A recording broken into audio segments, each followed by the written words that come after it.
Hello, Endeavour here. On my trip to the United Kingdom, I made a stop in an English village in the northeast where I visited another one of my favorite YouTubers, Morgoth, from the channel and blog Morgoth's Review. We hiked through the nearby woods and farmland, which was a unique experience for me, seeing a part of England not many tourists get the chance to. Afterwards, we sat down for a few drinks. Here was our discussion. Hello, Endeavour here. So I'm up in the north of England right now with a friend who I'm sure everyone knows. Hello everybody, having a pint here with Endeavour in the great northeast. A pint of real English ale. Yep. So yeah, I've just been on the trip the last few days and made it up to England, and I definitely, I think, have had a very genuine northern, northeast experience. So what have we seen so far today, Morgoth? Well, I'm not giving too much away for Hope Not 8. That's our after is. We've had a walk through the Northumbrian woods and then down to the coast, and I've moaned about the wind turbines again, which are destroying my view and my horizon. And now we're sitting with a real local brewed ale, which is quite strong for the middle of the day, but alright, that's you got to do these things. Yeah, it was really interesting what you said about the wall in the wall in the forest that you saw. And you might have mentioned this in a video before, but what exactly do you think about that? Well, it was material for a future video. So okay, maybe don't ruin it though. What I was saying was that we did he take a picture of it? I think I did, yes. The point that I was making was that in England, everything's old, and you look at something and you think it's part of the natural world, and it's not. It's actually been designed, and you can see where there's walls pop out of the countryside, and you've got to look closely at them, and you think it's just part of the countryside, but it's actually a wall that somebody's constructed 500 years ago, and now it can have like a huge oak tree or a beech coming out of it. And so the sort of construction is just part and parcel of the landscape, as opposed, as I was saying before, to these huge open empty expanses which I used to like. I used to like the idea of untouched wilderness, but as I get older I become more cosy with the fact that everything is the out of the mind of the Englishman, so to speak. Yeah, and what I noticed a lot about a lot of these estates and a lot of these big buildings on these farmlands and of course all these like little walls, it's like they're so old that it's almost as if they're now like a natural part of the land. They've almost become one with the country. Yeah. I mean, the problem is where do you draw the line? Where does that stop and modernity start? Is an interesting case in point. Where did it get too far? But that's for another discussion. But it's a little bit, it reminds me of Tolkien, where you have like statues sort of scattered around in the landscape from some civilization that's long gone, but it is there embedded in the landscape.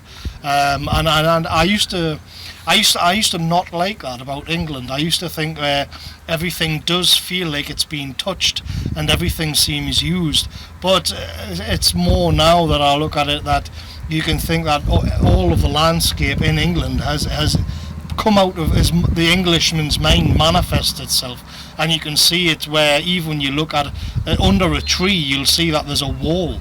The tree has grown out of a wall, and it fascinates me. I see it all of the time with these. We're looking at a sort of a river and a valley, and I see it where you'll see a pipe coming out of the side of a valley, and that's been dug and designed, and it all adds up to this overall effect of England, where so now the plain on the high ground is drained, and you now have a river, but people think it's all just natural, and it isn't. Almost everything in England is the work of Englishmen. Yeah, I think my favorite thing was being on the train and seeing little towns like, what are some of them called? Like there was a little town called Littleborough that I saw, and I'd never heard of it before, but it looked, sorry, there's a big helicopter going over by. Yeah, so there's this little town called Littleborough in England, and it actually looks almost like it's from like Wallace and Gromit or Harry Potter. or something like that. I was saying to Millennial Rose when I spoke to him a few days ago that I've kind of like become used to not things not looking like I envision them, but then when I pass that town, it actually does look like I envision it. And this little part in the north, it actually does look like, you know, you'd envision an English village from something like, I don't know, Pride and Prejudice, or what other things do we have? What other famous stories took place here? Downton Abbey, yeah. Jane Austen. Yeah. Charles Dickens and stuff like that. Peaky Blinders. I don't watch that, but I've heard of it. It does exist, and they aren't. They're still actually lived in places as well, rather than just tourist traps, which is something I got into on a video recently, where once the place, I think when a place becomes when it moves into the service economy of a tourist industry, it becomes conscious of itself, and in some ways becomes like a parody of itself. Whereas in England there are a lot of places where especially in the north, where they haven't really had that, because generally speaking we're not that well off. Mm-hmm. Yeah, I mean there's this restaurant we have in Canada. It's called the Fox and the Fiddle. And it's like over the top. Like it has pictures of Churchill doing like the peace sign. It has Union Jack pillows, and and it has like pictures of the Queen on the wall with "God Save the Queen" from, I don't know, who are they called, that punk band, the Sex Pistols. Yeah. Everything here, it's funny because everything here is sort of localized. I mean, even the beer, this real ale that we're drinking, was brewed just down by the River Tyne. So they kind of celebrate the local rather than the national kind of British myth, if you know what I mean. Yeah. And I really like that. Yeah, that's something that you do notice in England, that there actually is like quite a distinct difference between the south, the north, and even like the accents. Like for example, you were saying earlier that you sound a lot different than someone, say, from London or from the south. Yeah. Even though it's a small country, it's actually very localized, everything. Which, of course, they're doing their best to destroy. I mean, one of the things we're facing with the Tory government's what they call them the Northern Powerhouse, where Manchester and Liverpool and Newcastle, I think, will be kind of linked together with this super high speed rail link. And again, of course, they're going to make an economic argument. I'm not going to get on my high horse once again, because everybody knows I'm sick of everything being about economics. But you know, you're going to have the possibility where people can sort of transfer themselves from one place to another within an hour. So everything just gets more mixed up, and the local identity gets more and more watered down.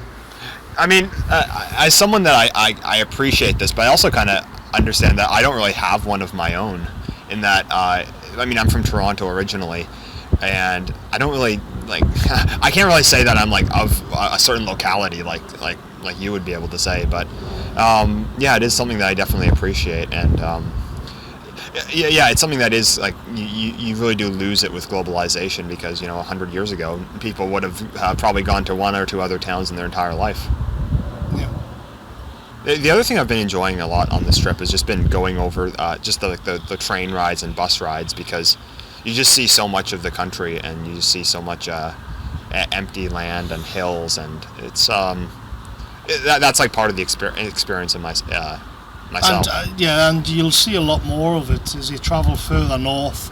It starts again when you get into Scotland's only really got two big cities, but there's this huge kind of stretch of land between Newcastle and Edinburgh, where Northumberland's just sort of empty and untouched. Well, I say untouched, but again, you get by, it may look untouched, but the reason why those hills they've got no trees on is because of men. There's the whole history behind that, and felling the trees and then turning into, so it's that thing again where Northumberland looks pretty wild. It is quite wild, but even that is still kind of born out of the mind of the Englishman, and the little hill forts that you'll see dotted along on the tops of the hills overlooking the Scottish borders, well, because the Scots would come down and rape us and plunder us and everything, and so you'll tend to see preparations for that. Is the towns and the villages are moulded in a certain way.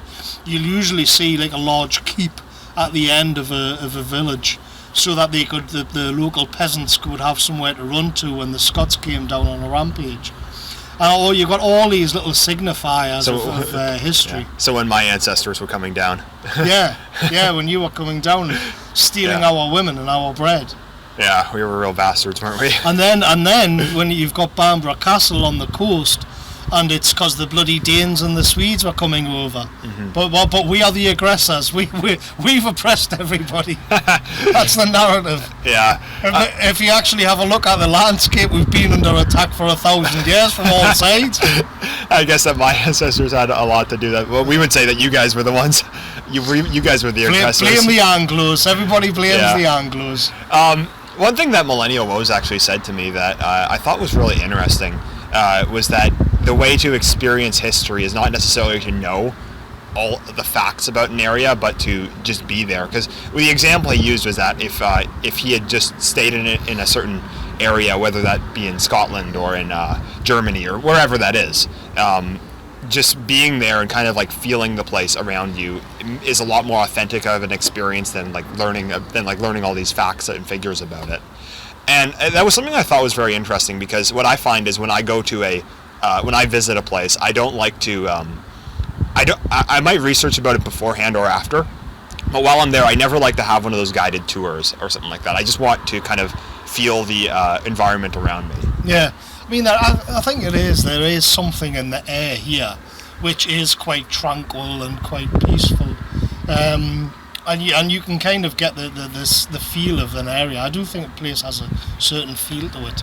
I've always said about certain parts in Canada that certain areas of Ontario, at least for me, that they have a very authentic feel to it, that it's different than everywhere else. And yeah, I mean, I definitely see that this little village, it's pretty unique. I mean, I know that I obviously don't know it very well. I've never lived here, but yeah, it's definitely it feels a lot more authentic than one of these major cities would at this point.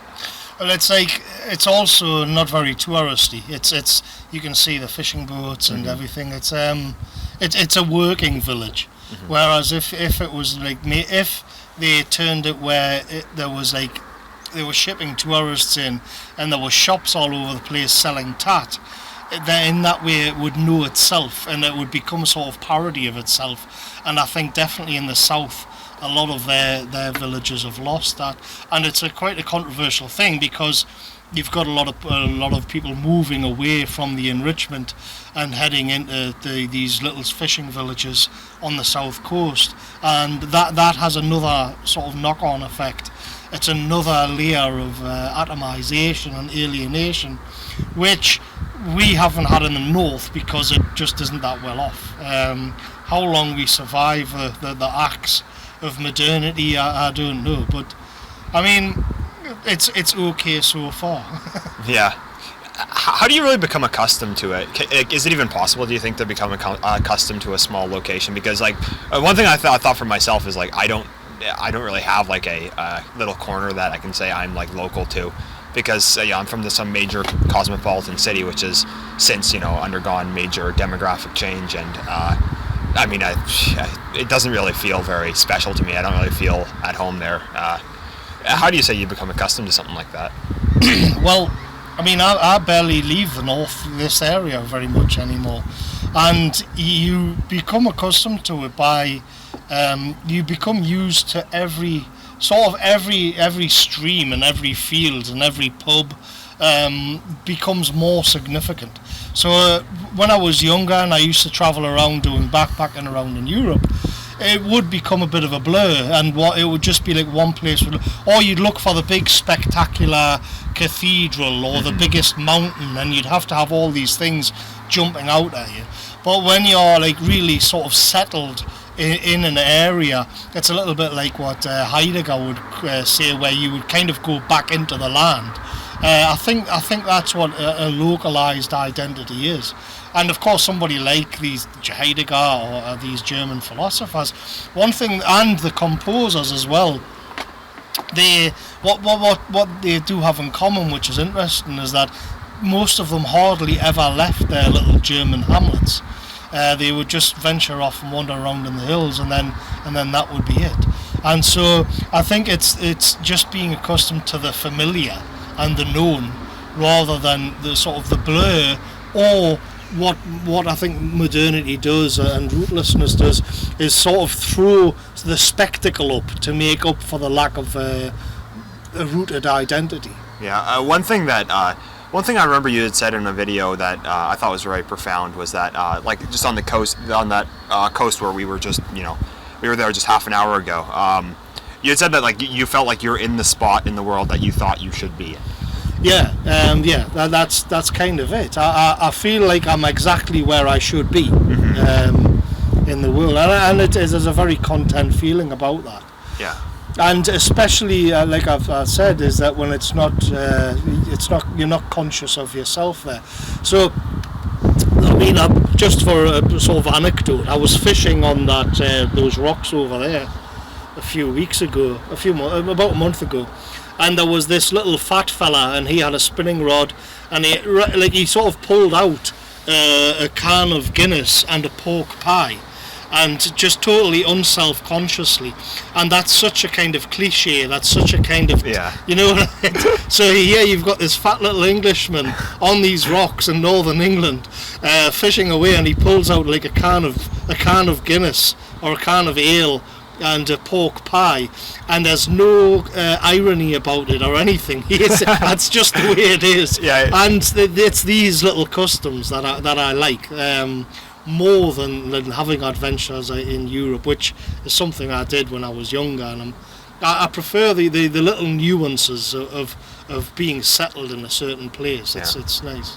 Yeah, because I mean, I guess that's kind of what I'm doing right now. Is like having all these, seeing all these grand sights across Europe. But I thought of my father because I have a cottage back in Ontario, and my father will sit outside on our little cottage. He'll sit there for 5 hours a day, 6 hours a day, just playing Sudoku or something like that, or just listening to the wind. And what he even said was that he could spend the entire summer there. I mean, for me, I enjoy going, of course, but I don't know if I could. And maybe after a while, I'd like to, branch out. But I feel like that's kind of the spot for him because he's been going there for a good almost 50 years.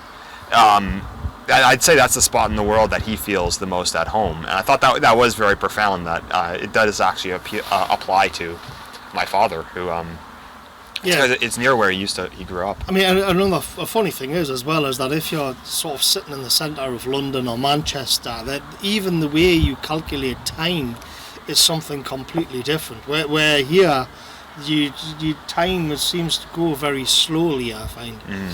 But I mean, just even in Newcastle, or especially in the real big metropolises, it's everything's hyper. Everything's just frantic and sort of at running at full bore all of the time, and you can feel it in the air. And even all of the other problems that you get in these grand globalist metropolises, which are legion, and I don't need to outline again. Just this general sense of emergency that's in the air at all times, and it drives me mad. Whereas I can sit here and have a pint of ale and just watch the boats on the river, and I've got no idea what time it is. And I think that this is kind of what so many of us are trying to looking for in these dissident right circles. Yeah, and I have to admit, even though we've discussed obviously the various issues that we always talk about on YouTube, all the blackpilling stuff, but it feels a lot calmer here than it does in Manchester. Even you just feel like those issues don't matter, even though of course they absolutely do, because they're not going to leave you alone. But I mean, you feel like you don't feel that same urgency really. Yeah, over it all. There's a critical sort of critique of that, where it would be that because in England or Britain, let's say, because we are, it's the very fact that we do have these kind of communities which are preserved in aspect, that you're less aware of the national situation and the grander scheme of things, and eventually you'll go under the steamroller as well, because you haven't been paying attention to the wider narrative, let's say, the wider agenda, and what's going on more generally in England. Is that because you're kind of sitting here, and this is a criticism of myself, is that because you're sitting here with your dog and your pint of ale watching the boats on the river, you're just not interested in what's going on in Bradford or Rotherham or all of these names which now in our circles conjure up sort of horror. There is a fair criticism to be made of that. Yeah. And it isn't like the country's full of cooks. It is that when these kind of localised communities, they do just kind of look at themselves, and I mean that's what I've been talking about on this whole conversation here. Mm-hmm. But there is a downside to that. There's definitely a downside to that. How do you red pill somebody who is completely settled, and how are you going to tell them that it's the end of the world? It doesn't look like it's the end of the world here. So that is a problem. Yeah, I mean that is kind of one of the problems, is that, like, you know, people on a distant right, you really kind of want to escape the problems of modernity, but at the same time, the battle is, you know, on enemy territory. You kind of have to play it both ways, and I mean that is something that's really tempting for a lot of people. It's just to kind of say, I don't want anything to do with it. I'm gonna, you know, go off into the woods, but then at the same time, you know, it's going to eventually get to you. So it's kind of, I guess you kind of need to fight on both fronts. When we think of the normie, there's what is it that people? What is that? What is the normie? And you can see it if you just look around here. It's like that woman walking her dog down there. And so the ideas on the internet that we are confronted with all of the time, which to her they would seem completely insane. Yeah, absolutely. The debates that happen, the debates that happen online, classic libs owned by the alt-right because they don't understand collectivism and all of this kind of stuff. She would think that was insane. She wouldn't have a clue about any of that stuff. And yet these are the people that we want to try and convince of our ideas. Yeah. And you can see why they don't care, because for a lot of people they're just not affected. Because that is kind of the ideal. The ideal is to just not be able to care about that stuff. Yeah. Like, that would have been the case, you know, a good 50, 60 years ago. It wouldn't have been. You know, I apologise for the another Lord of the Rings reference, but it is like the Shire mentality, and people accuse me of that a lot. I you know, videos where I just want to shut the world out and have my own little sort of, be a little hobbit on my own little Shire patch. But you know, I do speak out about it. But these other people, these other hobbits, yeah, they probably have never heard of various horrors, or the intersectional battle and cancelling contrapoints or whatever. All of this is just a complete alien language to them. Yeah, I mean, that's something I've also thought about in Canada. It's that, like, you know, when I'm in Toronto and I see, you know, the pink-haired SJW types and, I don't know, the Black Lives Matter activists and stuff like that, you drive a good 4 or 5 hours out and you see this guy who, I mean, maybe he looks a lot like Morgoth. Maybe he's some, I'm obviously not gonna dox him, but, you know, he's a guy that looks like he doesn't live in one of these major cities, and you can tell like it's just in a completely different world. Like, it's a completely different world away, and they're kind of existing in this completely different paradigm. The problem is that paradigm, the globalist one, is going to come for him. You know, there isn't going to be that big guy who, you know, works. I don't know where, maybe on a boat or something like that. Maybe he works in a mine, or, well, I know that's not really a thing anymore, but there won't be a Shire Pippin. Mm-hmm. That's what we're talking about. There won't be a Shire. That's the problem, isn't it? It'll have a Walmart, a mosque, and an LGBT parade. Yeah. Through the Shire. And what you'll have is just these people wandering around thinking, what the hell? What happened here? Where did this come from? It came out of nowhere, and of course it didn't. Yeah. It got you in the end. Mm-hmm. But we do what we can. And what can you say? We do what we can. The struggle goes on. Yeah. But it is not this grand vision, for me at least. It isn't this grand vision of empires and anything like that. It's just to preserve a sort of authenticity and being in the local down to earth communities, which fascinates me, and kind of what I get into the most in my videos, I think. Yeah, I mean, I do have to admit that maybe it's because I'm a younger guy, but I do have kind of a lot of fantasies about things like Empire and stuff like that. It just seems like, I feel like young guys especially, and men in general, they need to have like this thing they need to have this achievement. Yeah. They need to have this thing that they're going after. And I actually discussed this with Hugh from On the Offensive, that we had a discussion about imperialism, and I actually came down on the pro-imperialism side, and that I thought it gives men like this kind of like drive for greatness, really, and that it gives, and the thing like the British Empire, for example, it allowed them to really like pursue like this civilizational greatness. And of course, being a Canadian, I obviously got to be pro-imperialism. Yeah, the funny thing is, you're being more of an eternal Anglo than I am. I think so. I'm being the German in this regard, and I just want to be left alone. Yeah. And they do the whole Hegel thing of having everything connected. But I mean, as far as grand schemes go, I'd be happy with that white boat over there and a decent bottle of whiskey and a fishing rod. I don't want to be a Führer or anything like that. Yeah. Well, hey, this has been fun. Great conversation. I've had a great time in northern England with Morgoth, and it's certainly. I don't know who was it said that said England lives. Was that Oswald Mosley? Yeah, I think it might have been. Be careful on YouTube. Maybe put a beep over that when you post this. Okay. Well, thanks for listening, everyone. Okay, see you later, folks. I hope you enjoyed this video. To conclude this series on my trip to the UK, I'll be doing a live stream where I'll reflect upon my time in the country and the impressions it left on me. That'll be coming soon. See you next time.